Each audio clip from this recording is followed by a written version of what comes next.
As long as we live in a country where everyone seems to have a price, our democracy will continually remain a joke. When we say a country where everyone seems to have a price, we are saying that almost everybody is capable of being bribed. As long as there are unprincipled men who are ready to receive large sum of money and betray their political parties. As long as we have a criminally minded government of unprincipled men in power who are ready to cut corners and do whatever it takes to make sure they acquire political power, our democracy will continue to be a joke.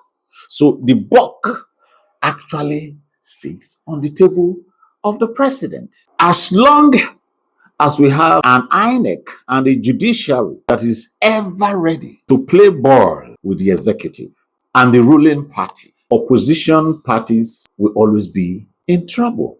As long as we have a rubber stamp National Assembly to back all these impunities, our democracy will continue to suffer. So I feel for the likes of Peter Obi. Are you not shocked that there are some evil people who will still come out today and tell you that Obi is a political nomad? Or they tell you Obi is a political prostitute.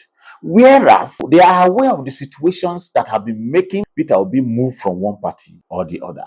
Peter Obi is a victim of his own political popularity. Peter Obi is suffering because he is popular. He's not the one creating problems in these parties where he goes. Rather, they go to such parties with problems so that they will be disorganized.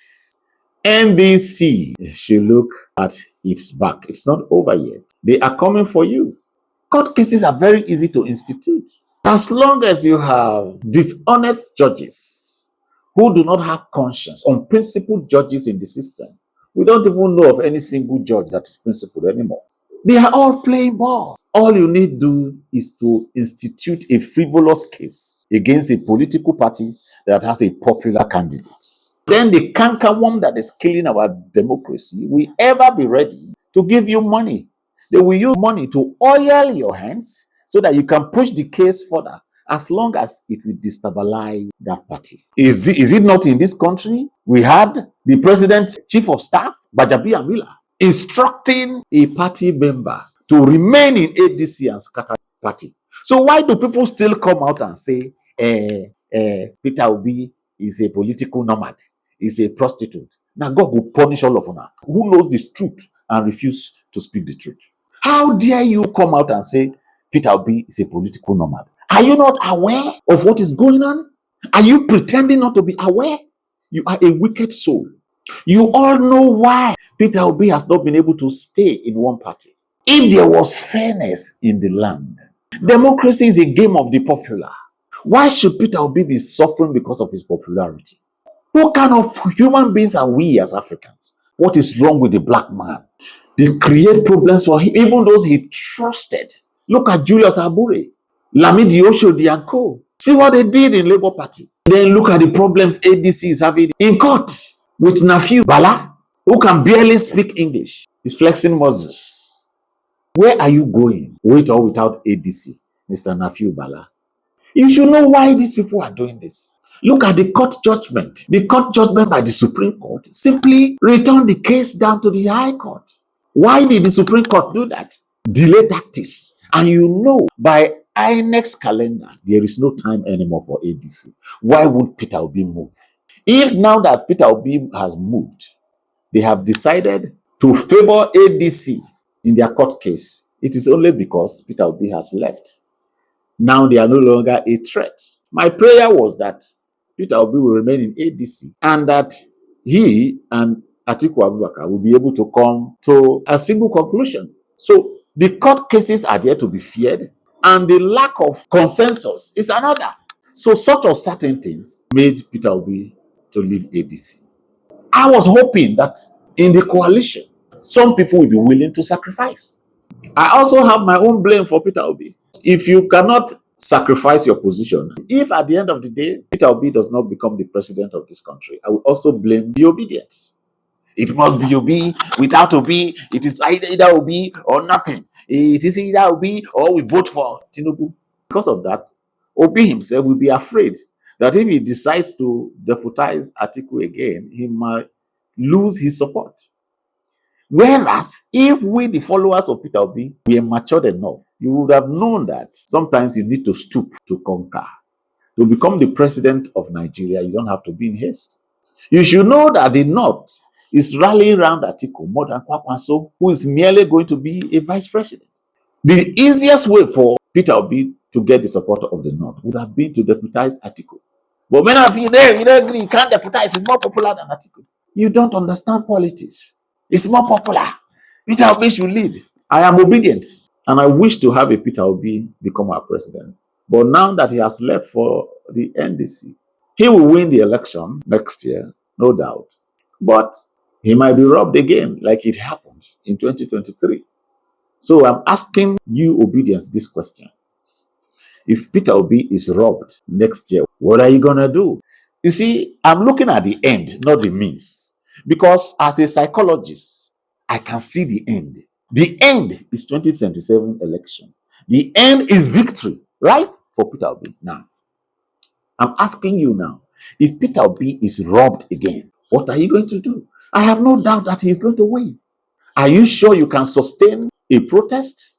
Are you sure you can face the bullet? A protest that can force Tinubu to step down? Are you sure you have the liver to do it? If you don't have the liver to do it, be ready to lose again.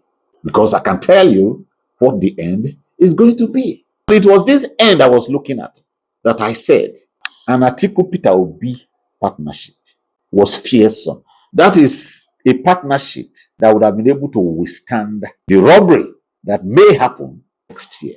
Whether you like it or not, the North, they are braver than the South. They have the tenacity and the determination and the courage to sustain a protest that will scare any government. As for the South, where the majority of obedience are, a few tear gases one day, 2 days, and they will go and rest. So we use our brain, and you will say, "No, don't agree, Abi." Okay, let us be saying, I'm obedient. I'm voting for Obi. I'm all for Obi. I am all out for Obi, like I did last time. I will campaign for him, all true. But let us see whether the end will justify the means. That end is my concern. When I tell you people, many of you are not smart politically. The greatest thing that would have happened to Atiku, Obi, and Nigeria would have been an Atiku-Obi partnership. If Obi had agreed to deputize Obi, but obedience will not agree. So now push Peter Obi into this. He's afraid that if he deputizes Atiku again, he might lose your support. But my opinion was that because you do not understand, you should damn what you might say and deputize Atiku and come to explain to those who will understand why he had to do that. Because Atiku himself is a good man. If you know what I know, you will understand why I feel Atiku will be a good president. There is something that pushes a man from within. It's not always about money or fame or power. No. There is something within Atiku that has been pushing him to contest. He cannot wait to deliver that to Nigeria. If you are not Atiku, you cannot do it. Not even his son or somebody he believes in. The best thing would have been for Peter Obi to partner him for one term. How will Peter Obi be able to control this present-day military to fight insecurity? Atiku, being a full animal with a difference, would have been able to do that. He would have been able to clear the ground for Peter Obi to come. One term of 4 years for Atiku and 2 terms of 8 years for Peter Obi would have transformed Nigeria. But my people say they are impatient. They are impatient. It's either Peter Obi or nothing. Okay, let's see who will get vindicated at the end of the day. Like I said, the end justifies the means. And let me remind you that if they follow me, no, they misroad.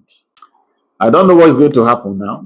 Atiku will contest again. Votes will be divided next year, like in 2023.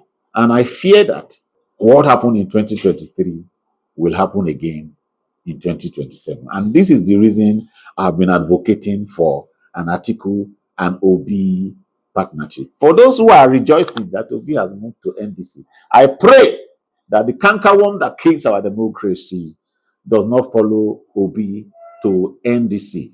And NDC, watch your back. I nearly registered for ADC.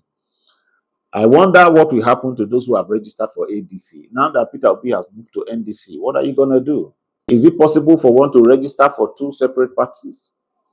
That is another trap. I think you have to resign your membership of one party before you join the other.